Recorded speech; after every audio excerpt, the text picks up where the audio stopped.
Empezaría entonces con nuestra querida Hortensia Cabrera Maldonado.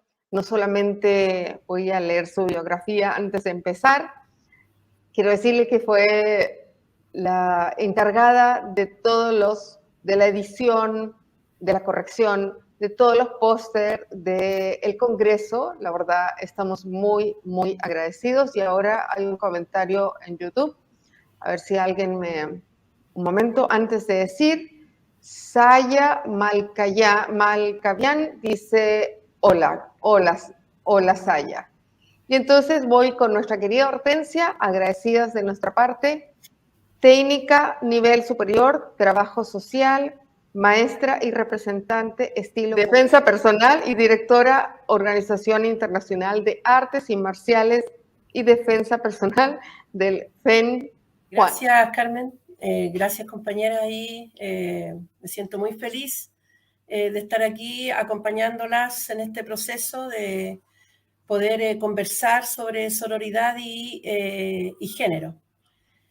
Como dijo la expositora anterior, y bueno, como se ha ido hablando desde ayer acá, nuestras diferencias con relación al género, la mujer y la violencia hacia la mujer ha sido histórica, y lo que nosotros necesitamos hoy en día es justamente este tipo de congresos y de actividades para poder ir educando y creciendo en el saber.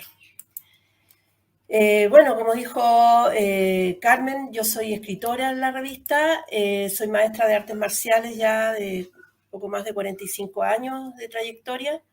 En mi corta vida he tenido la posibilidad de compartir y de aprender de muchos buenos maestros dentro del ambiente tradicional y contemporáneo del arte marcial. Estoy muy orgullosa de cada uno de mis estudiantes y sé que estamos formando un mundo mejor para los que vienen. Bueno, voy a ir directo a mi tema para que puedan ustedes saber un poquito más de la importancia de las artes marciales y la defensa personal como agente movilizador contra la violencia justamente a la mujer y de género. Este tema que abordaré desde mi experiencia como maestra de artes marciales en temas de seguridad o como denomino yo, del autocuidado y entrega de técnicas preventivas en defensa personal, vista también desde el área del trabajo social. Como hemos visto y escuchado a lo largo de las distintas expositoras, podemos entender cuál es la diferencia entre la violencia de género y la violencia de la mujer. Por lo que voy a tratar un poquito para que ustedes entiendan el contexto de la defensa personal. ¿Qué entendemos por defensa personal? Bueno, este concepto nace desde la práctica y aplicación de las artes marciales como método para impedir o repeler un ataque directo hacia nuestra persona o terceros. Hay distintos métodos de defensa personal y están enfocados mayoritariamente a salir de ataques de una o varias personas con y sin armas. Existen muchos estilos y sistemas de defensa personal, tan variados como las artes marciales. No se puede decir exactamente que exista un método mejor que otro. Para mí, la práctica y la constancia es lo único que te prepara para tener una mejor y adecuada reacción, pero nunca debemos olvidar que nada es infalible. O sea, cualquier momento podemos fallar. Es importante entender que la defensa personal, además de es una excelente herramienta preventiva, y si llegamos a usar alguna vez alguna técnica, debe ser cuando estemos en peligro. Es el último recurso que tenemos. Por supuesto, el mejor recurso siempre es evitar el peligro, ¿no? Ponernos a resguardo. Pero sí es importante entender que nosotros tenemos nuestro derecho a defendernos. ninguna de nosotras, ninguno de nosotros podemos pensar que tiene más derecho un delincuente que nosotros. Del mismo modo, debemos tener en cuenta que al ejecutar nuestra acción de autodefensa también deberemos ser conscientes de las consecuencias que se pueden generar al defendernos. Entiendo que en la mayoría de las ocasiones no es algo que podamos escoger, porque al ser actos sorpresivos de mucho estrés y en donde nuestras vidas están en peligro, la verdad no estamos en condiciones óptimas para tomar decisiones. Nuestros instintos de supervivencia se ponen en marcha y bueno, cuando ya no pudimos prevenir, solo queda enfrentar la situación. ¿Por qué considero que la defensa personal es un agente movilizador en relación a la prevención contra la violencia a la mujer y de género? Porque hay, ¿por qué y para qué aprender a defendernos? Bueno, básicamente es muy importante comprender lo relevante que es aprender a defenderse y que las clases de defensa personal permiten que especialmente las mujeres, las niñas, los niños tengan una herramienta contra la violencia, porque te hacen sentir más seguridad, más fuerza, te hace cultivar tu carácter y una buena educación nos permite controlar ciertas situaciones. De una u otra forma, la violencia nos ha tocado a todos, a todas. Incluso hay mujeres dentro del ambiente de las artes marciales que han sufrido violencia en alguna de sus formas. A muchas nos da vergüenza comentar siquiera que se ha vivido estas situaciones, pero esto a todos y todas, mis estudiantes siempre, cuando se conversa, les señalo la importancia de defenderse, pero no es simplemente ponerse a golpear o agarrarse a patadas, luchar en el suelo, etc. Es mucho más que eso.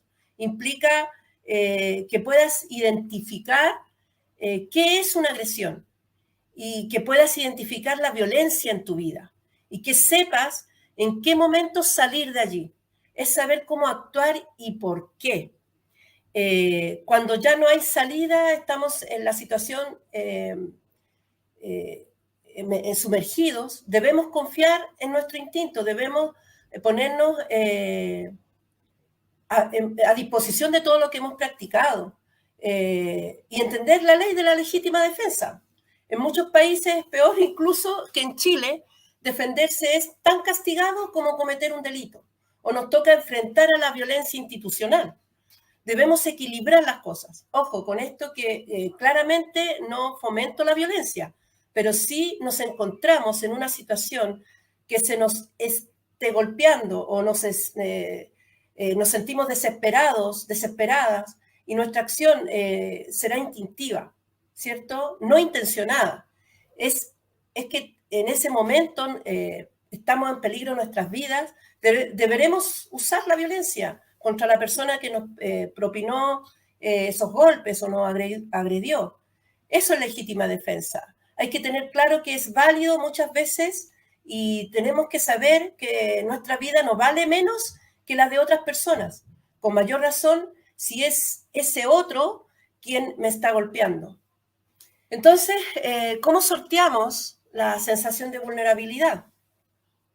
No podemos evitar estar expuestos y sentirnos vulnerables. Y es una realidad que muchos enfrentan día a día porque nosotros no estamos realmente preparados psicológica, ni emocionalmente, ni físicamente, incluso algunos, para enfrentar una agresión. Cuando nos vemos enfrentados, no solo nos viene la inseguridad de ser víctimas de un delincuente. Todas estas acciones, ¿cierto? Nos enfrentan finalmente al momento después, a que después del ataque, a que tenemos que enfrentar el sistema judicial. Nos vemos confrontados ante la peor de las violencias, que es enfrentar la legislación.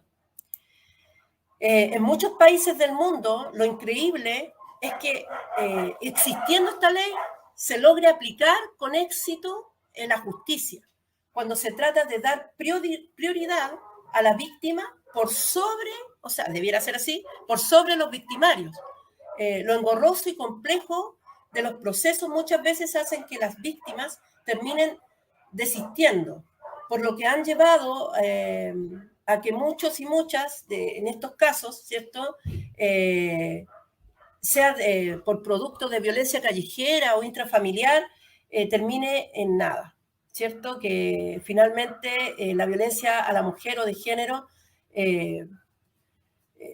tengamos que dejarlo ahí y superarlo nada más. O sea, enfrentar el acoso, el hostigamiento, la discriminación, el maltrato físico, el abuso, las violaciones.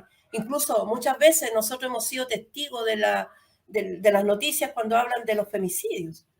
El agresor sabe que puede hacer uso de su poder porque no va a tener consecuencias. Entonces, de aquí nos preguntamos, ¿qué podemos hacer? ¿Cuáles son nuestras opciones? Bueno, debemos tener la oportunidad de sobrevivir, de salir lo menos dañados posible. Debemos tener los recursos necesarios, un derecho, para repeler de alguna manera esos tipos de ataques. Bueno, allí lo dejo, con lo que paso a otro tema importante, con lo que no contamos muchas veces, es que nuestras reacciones de nuestro cuerpo son más bien inconscientes e involuntarias, por lo que si yo no tengo una preparación, incluso teniéndolas, he sabido que, por ejemplo, alguna vez en alguna noticia se dice el profesor fue asaltado y quedó paralizado, o no sé, un maestro de artes marciales, un campeón mundial de artes marciales. Bueno, porque nosotros no trabajamos con el inconsciente a nivel de estrés, ¿cierto? Cuando somos atacados. Por lo que la reacción más común es justamente esa, paralizarnos. Generalmente no se sabe qué hacer. Muchas veces ni siquiera se es capaz de pedir ayuda. Ni siquiera durante y después podemos hablar, solo balbuceamos. Y todo esto porque nuestro cuerpo, nuestro cerebro, reacciona de forma química ante el miedo. Incluso después de que nos han atacado, nos viene la autovictimización, la culpabilidad, y nos empezamos a flagelar. Porque el recordar, nos cuestionamos lo que no hicimos, por qué no le pegamos, por qué no lo mordimos, por qué no lo golpeamos de X manera, pude haber pedido ayuda, etcétera, pero no hice nada finalmente. Entonces, primero está esa culpa interna de lo que no hice, de lo que pude hacer, después me culpo, después viene del por qué me agredieron, que fui descuidada, pero lo más mortificador es que también viene la crítica de esas personas, ¿cierto?, más cercanas o significativas para nosotras, para nosotros, que incluso puede ser de mayor escarmiento interno, que nos impide poder recuperarnos rápido del trauma psicológico y emocional que hemos vivido. Las lesiones del cuerpo a veces pasan. Los demás traumas y más internos, esos quedan por mucho tiempo. Es claro que todo hombre, mujer, les afecta este tipo de situaciones que no dependen de nosotros muchas veces.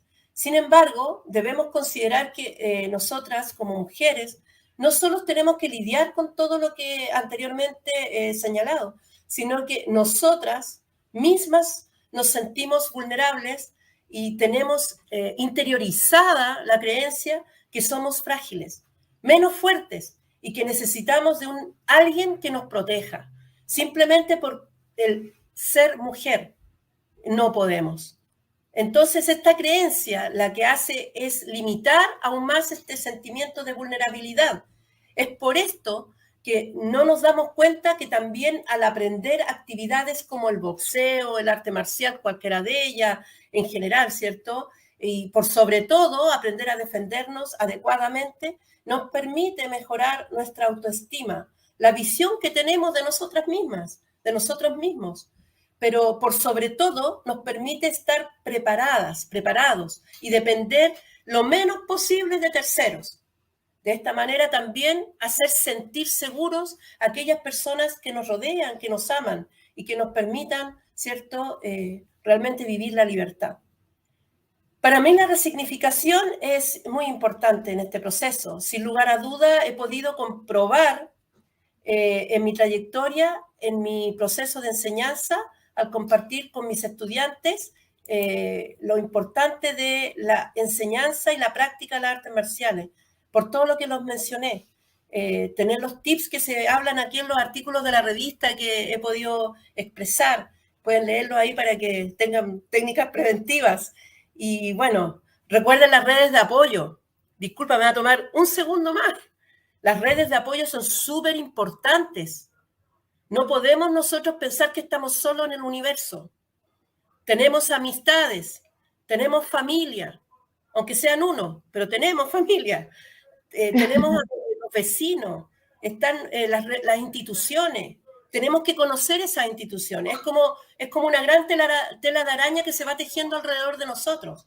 Cuando tú te sientes más agobiado por la presión, ¿cierto?, por el proceso que estás viviendo interno, recuerda las redes de apoyo. Eso, muchas gracias.